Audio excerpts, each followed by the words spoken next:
Welcome back to another feature and macro tutorial. In the last videos we recognized all drilling features in our part, using a color table. Now it is time to program some toolpath utilizing those detected features.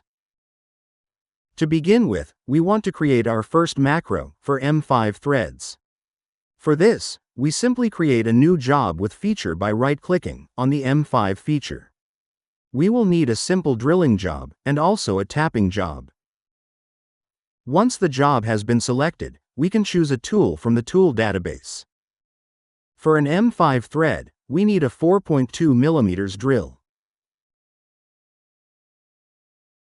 Of course, it is possible to define parameters and settings within the job.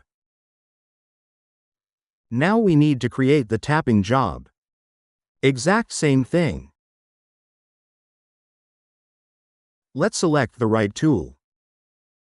Obviously, we need an M5 tapping tool. All parameters and settings can be adjusted here as well. And we also need to change the settings from check tool diameter to check core diameter. Both jobs are ready to be calculated, and we can see the toolpath on the part. Of course, those jobs are also put into the job list. So, let's go back to the Feature tab. These two jobs are the foundation for our macro. We simply right-click on the feature and select New Macro from Feature. Now we can enter all relevant information into the macro, like a comment, drill plus thread, and we can also create a new macro group that we'll name holes. We have created our first macro for M5 threads that we can reuse with other parts.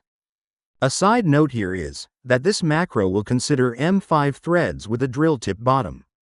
For through holes with M5, it is necessary to create a separate macro, or to further customize this macro, which we will show you in the next video. Let's have a quick look into our macro database now. And there you have it. Here is our first macro. If you want to learn more about it, always feel free to contact us. We are happy to help you.